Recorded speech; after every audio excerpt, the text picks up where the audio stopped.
What is up, you guys? Welcome back to another video. My name is Chris, as always with me, Liam. Today we're diving into Handmaid's Tale Season 3, Episode 3. If you're just tuning in for the first time, welcome to the show. We like to discuss all things entertainment, and because of your request, we are going back through the Handmaid's Tale. But if you're just tuning in for the first time, I'll give you a quick rundown of how this is working. So Season 6, I jumped in blind and kind of just went and reviewed it and shared my opinions. Liam had seen everything. You joined us on that journey. You loved the way we shared it and reviewed it so much, you wanted us to go back through. And so now we're in Season 3. And so if you're just tuning in for the first time, I know that Season 3 is, much older. It's not new season, but I am seeing it for the first time. So I ask that the only thing you don't do is spoil what's to come in the rest of the season. I have seen Season 6, like I said, but I don't want to have these gaps filled in without actually experiencing it myself. So that's all I ask. But we love having you guys down in the comments, sharing your theories, what you feel is happening in the season, how you feel about the characters, whether you believe we're right or wrong, all of that. We love hearing it down in the comments below. But other than that, let's dive in. Yeah, so we start off essentially with a bunch of Marthas hanging in the square. Yeah. So they're trying to see if it's the Martha with the one eye. They're trying to find out. The one who lied twice. That one. If Lawrence had sent her to the wall or had sent her to be executed. Because as soon as she gets back and she's talking to Beth, the other Martha, who let me know if you noticed this, because I was blind to this. That's the one from the kitchen. It's the same one Nick was banging. Yeah. Did not know that. Like, they had that, friends with benefits relationship going on when they were at Jezebel's in a previous season, right? Mm-hmm. Did not track that was the same person until this episode when she said, "Oh, you're not here for me." And I said, "Oh, that's her." Like, I didn't track that. Did you guys track that? I was so went right over my head. Never even got it. As soon as I saw her face, I knew. Yeah, went right over my head. At first, I was like, wait, where do I know her from? Where do I know her from? And I'm like, oh, shit. That's where I know her from. And then it got to the part with Nick at the door. Yeah. I was like, yep, that's definitely her. Yeah, they were the secret relationship they were having at Jezebel's. Yeah. Yeah, so that, she talks to her and lets her know, like, hey, she wasn't one of the ones hanging in the square. Mm-hmm. But then we get introduced to the fact that there is a brand new Martha in the house. She's very new. We don't know if we can trust her yet. But the whole scene is that the same one with the bus? I thought it was. With the bus. Place her in front of the bus? No, it's not. I don't believe so. Because she made a similar type comment to this one. This one looks much younger. Okay. Yeah.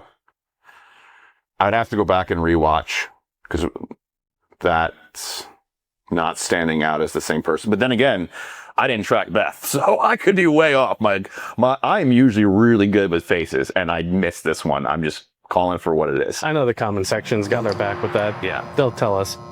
All right, and we also have them getting ready for this party that Lawrence has or get together of all the other commanders, because Martha said it, right? Yeah. Martha.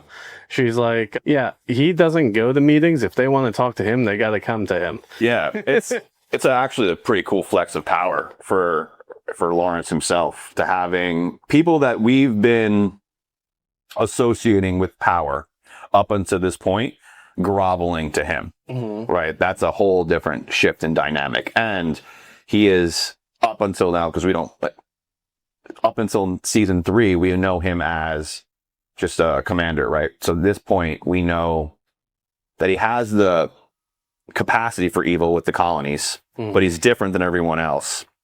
And we also come to find that it's all from the book that he wrote. Which we noticed that on the shelf.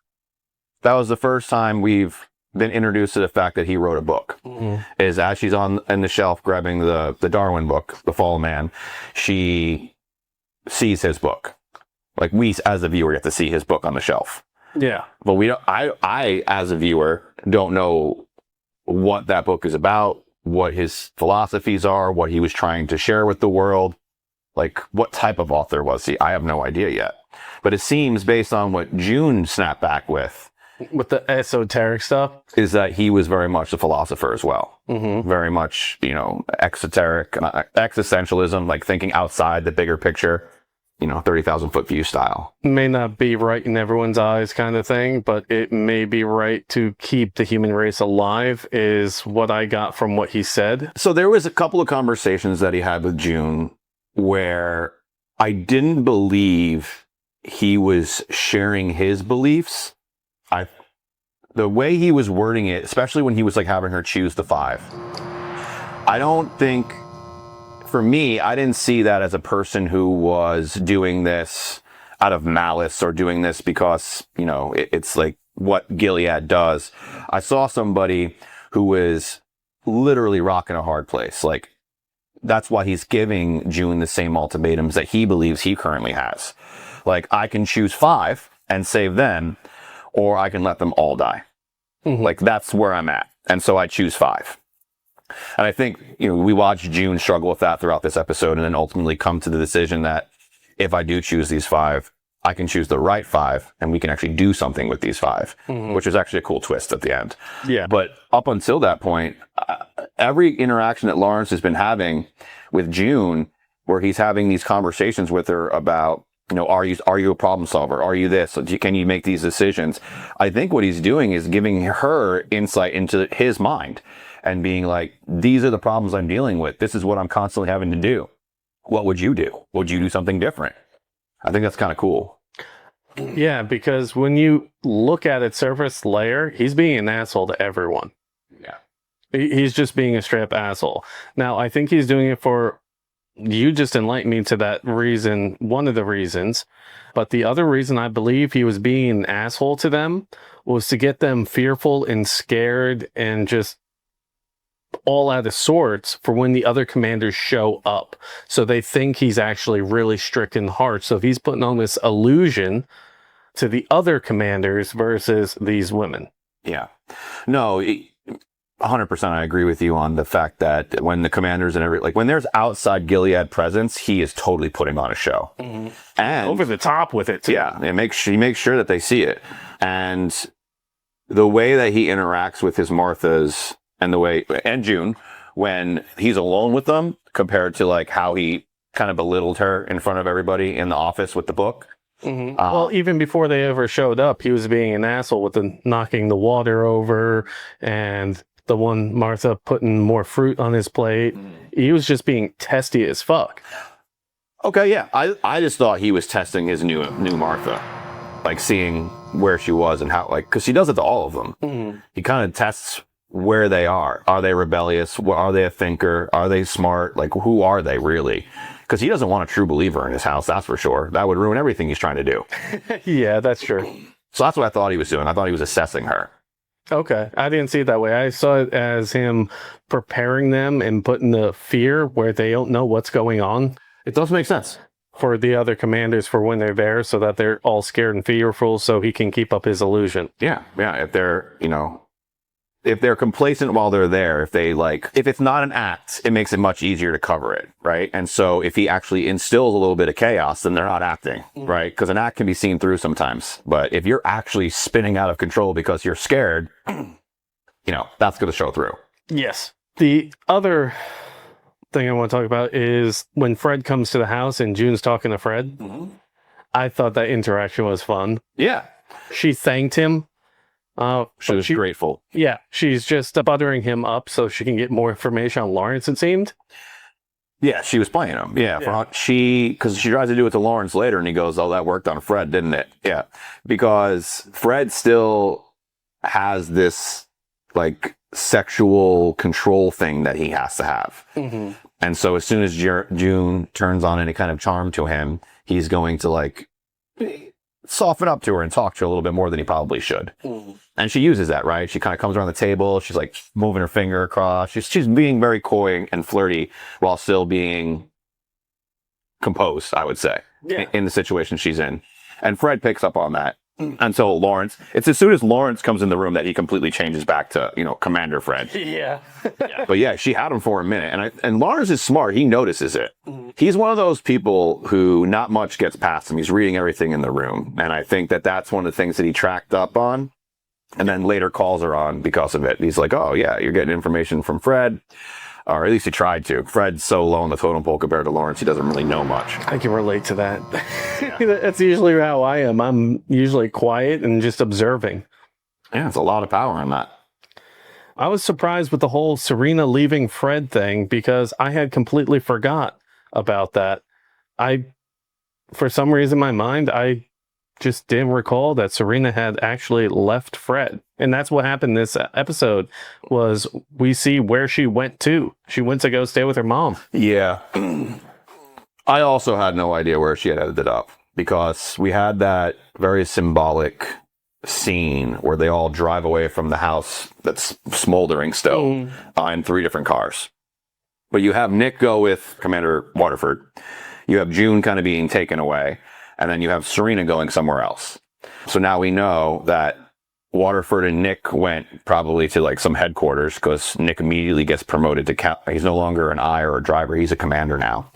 And Serena goes and stays with her mother, and June gets put in the Red Center for a while and then gets repositioned at Lawrence. So now we kind of know where they went in all those directions. But yeah, Serena, I did not put 2 and 2 together there. I feel like I'm definitely missing things when it comes to season 3 here. This is the second time I've said that. But I didn't put 2 and 2 together that Serena was leaving Fred. I thought they were just like moving out of that house, like kind of moving on to the next thing. Wait until they have a new place to be. But she was so distraught and fed up with Fred that she was actually attempting to leave him, which we get confirmation from the mother. Yes. Who basically is like, you're worthless without him. Why would you ever want to leave him? And Fred at Jezebel's, it looked like. Practicing his speech with the prostitute. Yeah. That was good. You want to do it again? She sounded so bored when she said that. But Fred was still just happy that someone was listening. I was wondering how depraved that scene was going to be once they zoomed out, because it's Fred. And I knew he wasn't talking to Serena, right? I knew he was talking to someone, but I didn't think it was going to be as pleasant as just being a girl sitting on a chair in Jezebel's. I thought he was going to be like more torturous, more of like getting his control and sick perversions out. But no, he's so like heartbroken at the moment that he's just trying to get back what he lost, because he does love Serena. Yes. I also saw that scene as him missing June as well. Go deeper, because I didn't catch that. The reason I say that is when he's talking to her, rehearsing his speech, that's something he would have done with June, because he liked that she was smart enough to challenge him. And I think that's what he was looking for with the woman at Jezebel's. And she just was a yes man. She was complacent. Yes, exactly. He wanted to be challenged. He wanted to be corrected. He wanted to improve upon the speech, but he never got any true feedback. It was just, oh, that was great. Yeah. Do it again. Or do you want to do it again? That's how I saw that scene. Just like if you were talking to an AI, it's just like a robotic response. It's like, that's so great. Let's do it again. Please. Enter 25 cents in to continue. Yeah. That's exactly how I felt there. But that reminds me of the movie Idiocracy. Yeah. But so let's go back to where Lawrence scares the shit out of June and is like, let's go for a drive. And this is the scene where all the people are detained.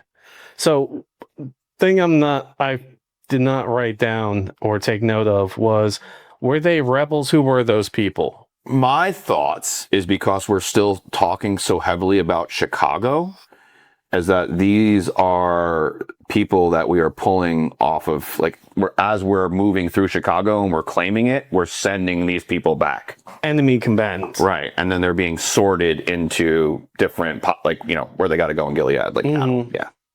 Okay. That was, if I'm wrong, you guys have more information, please let me know. But because they've talked about Chicago so many times, and then they talked about Nick going to the front line and how they're winning, I just assumed that these people these newfound people are Chicago people. Yeah. That would make sense. But he's there with June, Commander Lawrence is, and he's like, look, I only get to pick 5 people, and I'm going to put that responsibility on you. And at the beginning, June refuses it and leaves. I think it was, again, this for me is Lawrence, without saying anything, letting you understand why he's doing what he's doing. Through having June make these decisions, you're also seeing the decisions that weigh heavy on him, right? He doesn't want to see all these people die. His goal was to save the human race. And now he's having to inhumanely knowingly put people to death. He knows what he's doing, right? And so for him, I guess it's a saving grace, a silver lining that he had 5 positions open and he got to save them. Crumbs.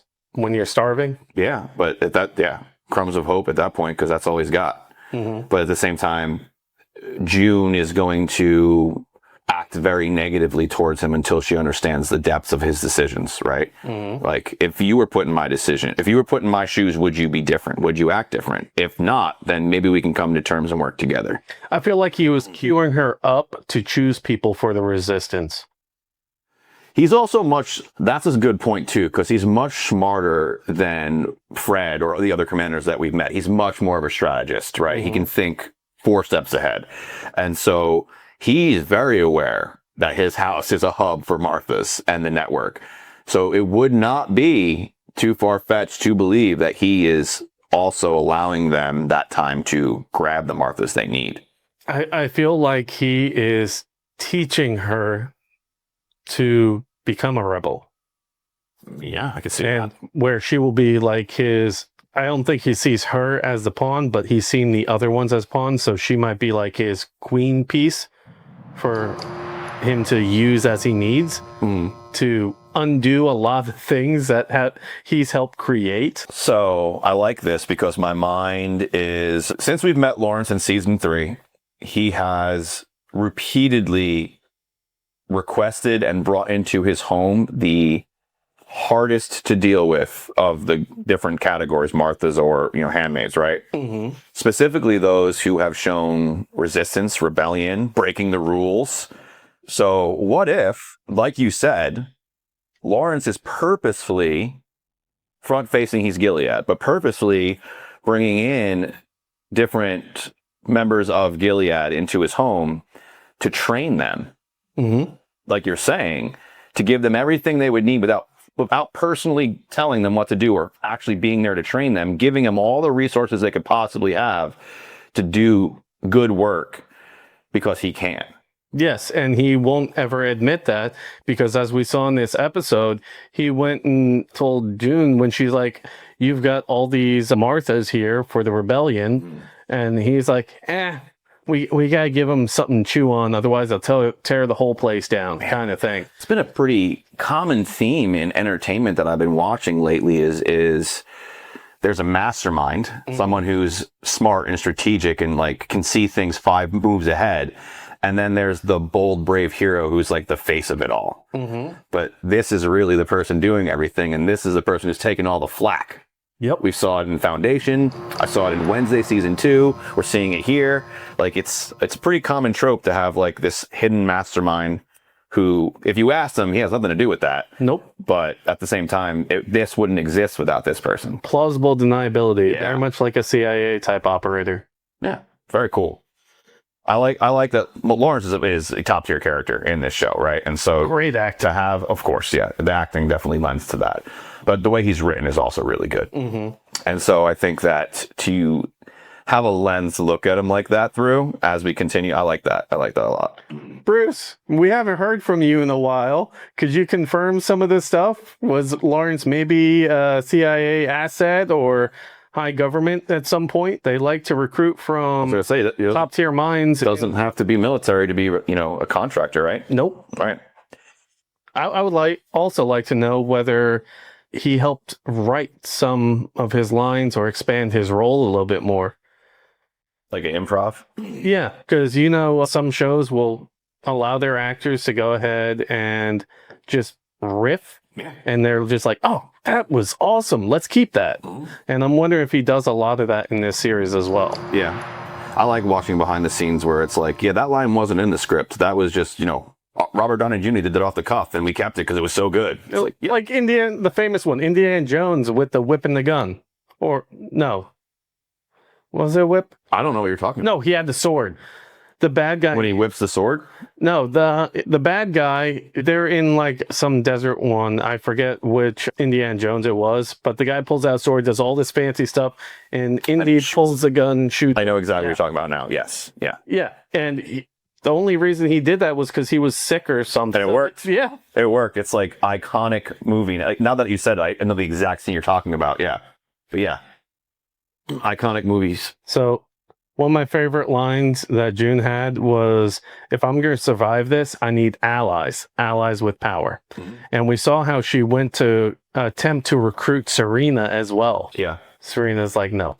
The problem with Serena is that her beliefs are part of what founded that whole country, right? Gilead.